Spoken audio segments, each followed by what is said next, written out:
নমস্কার, future funding YouTube প্ল্যাটফর্মে আপনাদেরকে পুনরায় স্বাগত জানাচ্ছি। আজকে আমরা মিউচুয়াল ফান্ডের একটি বিশেষ পদ্ধতি নিয়ে আলোচনা করছি, সেটি হলো ইএলএসএস ফান্ড অর্থাৎ equity linked saving scheme fund. Equity linked saving scheme fund এটি হচ্ছে ওপেন এন্ডেড একটি মিউচুয়াল ফান্ড স্কিমস, যেখানে আপনি ইনকাম ট্যাক্স অ্যাক্টের ওল্ড ট্যাক্স রেজিম অনুযায়ী যে 80C ধারায় যেখানে 1.5 লক্ষ টাকা পর্যন্ত ট্যাক্স সেভিংয়ের সুবিধা দেওয়া হয়, সেখানে আপনি ইএলএসএস এই মিউচুয়াল ফান্ডটিকে দেখাতে পারেন। ইএলএসএস ফান্ড প্রকৃতপক্ষে উচ্চমানের রিটার্নের সুযোগ দেয় এবং তার জন্য আপনাকে উচ্চমানের ঝুঁকিও তো নিতে হবে। এবার জেনে নিন এই ইএলএসএস ফান্ড কিভাবে কাজ করে। প্রথমত, আপনাকে যে কোনো মিউচুয়াল ফান্ড কোম্পানির কাছ থেকে একটি ইএলএসএস ফান্ড বেছে নিতে হবে।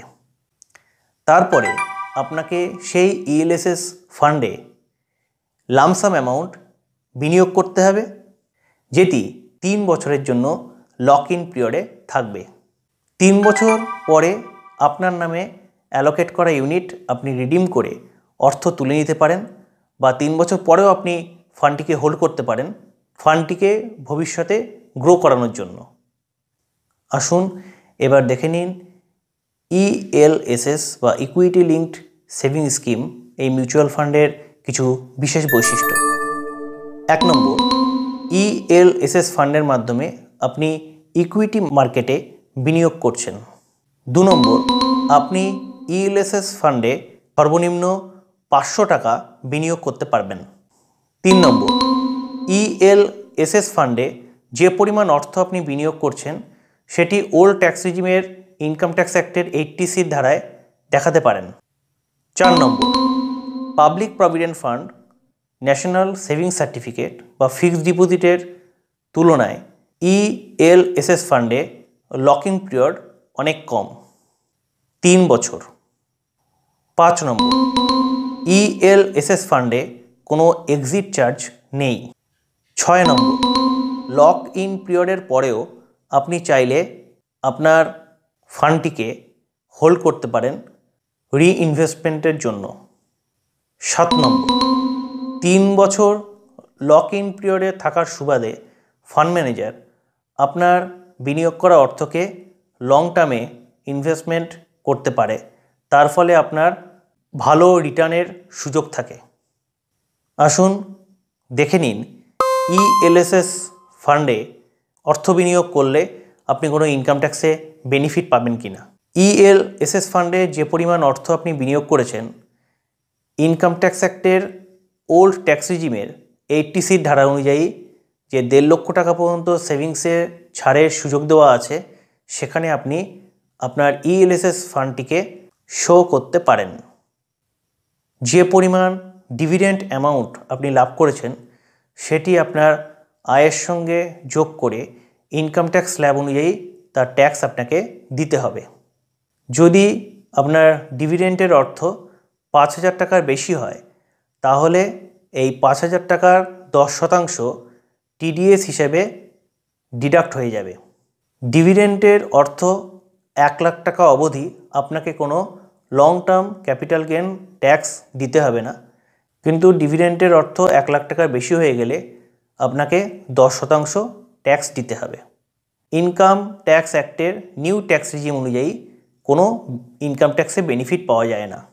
আসুন এবার দেখে নিন ইএলএসএস ফান্ড অর্থাৎ ইকুইটি লিঙ্কড সেভিংস স্কিমে বিনিয়োগ করা অর্থের সীমা কী আছে।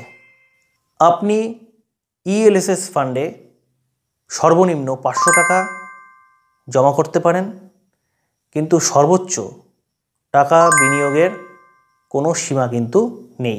এসআইপি অন ইএলএসএস, আপনি ইএলএসএস ফান্ডে এসআইপির ন্যায় প্রতি মাসে অর্থ বিনিয়োগ করতে পারবেন, এবং তার জন্য আপনি এসআইপির বা সিস্টেমেটিক ইনভেস্টমেন্ট প্ল্যানের সমস্ত সুযোগ সুবিধাগুলোই ইএলএসএস ফান্ডে পাবেন।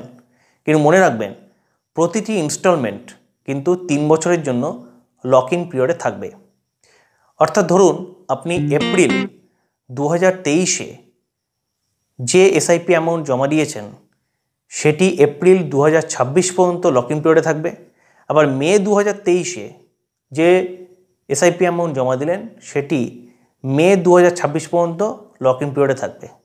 এরকমভাবে প্রতিটি ইনস্টলমেন্ট অ্যামাউন্ট অর্থাৎ প্রতিটি ইনস্টলমেন্ট এসআইপি অ্যামাউন্ট 3 বছরের জন্য লকিং পিরিয়ডে থাকবে।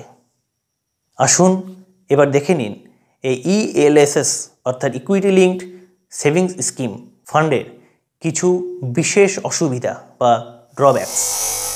1 নম্বর, ইএলএসএস ফান্ডে আপনি যে বিনিয়োগ করছেন সেটি কিন্তু উচ্চ ঝুঁকিপূর্ণ। 2 নম্বর, ইএলএসএস ফান্ড থেকে আপনি যে রিটার্নস পাবেন সেটি কিন্তু গ্যারান্টিযুক্ত নয়, অর্থাৎ রিটার্ন সম্পূর্ণভাবে বাজারের অর্থনৈতিক পরিস্থিতির উপর নির্ভর করবে।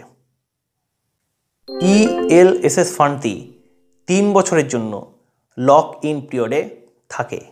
এই 3 বছরের মধ্যে ইএলএসএস ফান্ড থেকে কোনো অর্থ আংশিকভাবে প্রত্যাহার করা যায় না বা মেয়াদের আগেই প্রি ম্যাচিওর ক্লোজের সুবিধা পাওয়া যায় না। 4 নম্বর, আপনি যদি একবার এই ইএলএসএস ফান্ডে বিনিয়োগ করে ফেলেন তবে আপনি অন্য কোনো মিউচুয়াল ফান্ডে সুইচ ওভার করতে পারবেন না, কারণ এটি 3 বছরের জন্য লক ইন পিরিয়ডে আছে। আশা করি ইএলএসএস মিউচুয়াল ফান্ড অর্থাৎ ইকুইটি লিঙ্কড সেভিং স্কিম সম্পর্কে যাবতীয় খুঁটিনাটি বিষয় আপনারা বুঝতে পেরেছেন। আপনাদের আরও কোনো জিজ্ঞাসা থাকলে প্লিজ কমেন্ট সেকশানে কমেন্ট করুন এবং আমাকে সাপোর্ট করুন, আমার চ্যানেলটি সাবস্ক্রাইব করুন। আপনারা সকলে ভালো থাকুন। ধন্যবাদ। নমস্কার।